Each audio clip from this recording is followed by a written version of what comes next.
मंडळी, स्वागत आहे तुमचं माझ्या एका नवीन व्हिडिओमध्ये। मी आज तुम्हाला तांदळाची सुक्की भाजी कशी बनवायची याचा व्हिडिओ तुमच्यासोबत शेअर करणार आहे। व्हिडिओ शेवटपर्यंत पहा। तुम्ही व्हिडिओ शेवटपर्यंत पाहिला तरच तुम्हाला कळणार आहे कशी बनवायची ही भाजी। कधी कधी काय होतं माहिती का, आपल्या तांदळामध्ये तांदळाच्या भाजीमध्ये ना पाणी जास्त होतं। तर एकदम सुक्की परफेक्ट भाजी कशी बनवायची ती मी इथं सांगणार आहे तुम्हाला।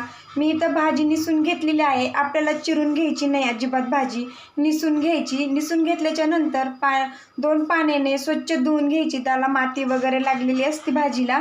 आणि धुवून घेतल्याच्या नंतर आपल्या घरामध्ये चाळणी असते, धुवून घेऊन त्या चाळणीमध्ये ना पाणी नितळायला ठेवायचं। ह्या भाजीमध्ये ना अजिबात आपल्याला धुवून घेतल्याच्या नंतर पाणी ठेवायचं नाही, तरच इथं आपली कोरडी सुटसुटीत भाजी तयार होते।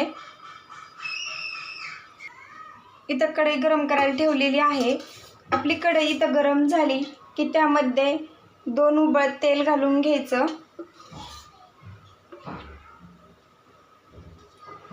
तेल इथं गरम होऊन द्यायचं कडकडीत। इथं तेल गरम झालेलं आहे, थोडीशी मोहरी टाकून घ्यायची। मोहरी तडतडली की जिरे टाकायचे, जिरे थोडेसे जास्त टाकायचे। आणि मोठ्या आकाराचा एक कांदा कट करून घेतलेला आहे बारीक। हा तेलामध्ये ना कलर चेंज होईपर्यंत, कुरकुरीत होईपर्यंत आपल्याला तळून घ्यायचं आहे।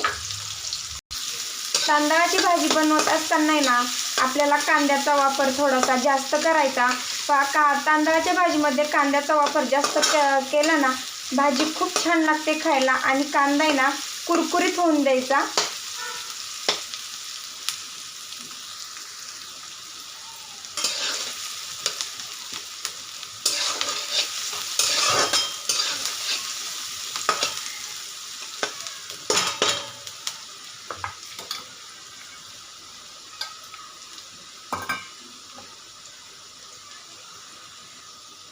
मी इथं लसूण घेतलेला आहे, हा पण आता तेलामध्ये टाकून कांद्याबरोबरच छान आपल्याला तळून घ्यायचा आहे लसूण सुद्धा।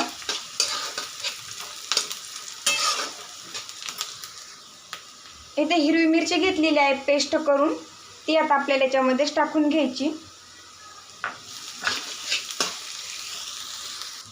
इथं कांदा आपला छान कुरकुरीत होईपर्यंत तळलेला आहे। आता आपण भाजी त्याच्यामध्ये टाकून घेऊया। अजिबात भाजीला ओलसरपणा नाही, अजिबात भाजीमध्ये पाणी नाही, पूर्णपणे पाणी नितळलेलं आहे। कारण की ह्या भाजीला ना त्याचं अंगचंच पाणी सुटतं मीठ घातल्याच्या नंतर।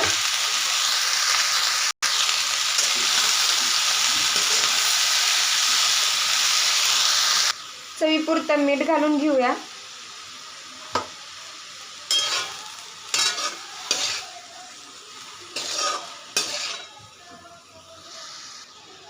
शेंगदाणे भाजून शेंगदाण्याचा कूट बनवून घेतलेला आहे, जास्त बारीक करायचा नाही, आवडतोबडच ठेवायचा। मिक्स करून घेऊया।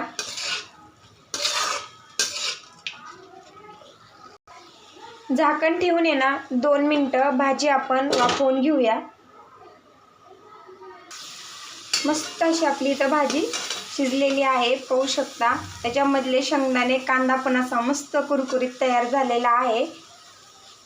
कशी वाटली माझ्या इथं तांदळाच्या भाजीची रेसिपी नक्की मला कमेंटमध्ये सांगा।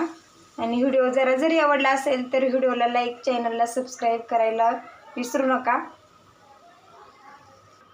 कुठल्या गावातून, कुठल्या शहरातून व्हिडिओ पाहताय ते पण मला कमेंटमध्ये नक्कीच सांगा। कशी वाटली माझी इथं तांदळाच्या भाजीची रेसिपी ते पण मला सांगा। आणि तुम्ही सुद्धा अशी भाजी बनवून करण्याचा प्रयत्न करा। पुन्हा भेटू अशाच नवीन रेसिपी सोबत, तोपर्यंत धन्यवाद।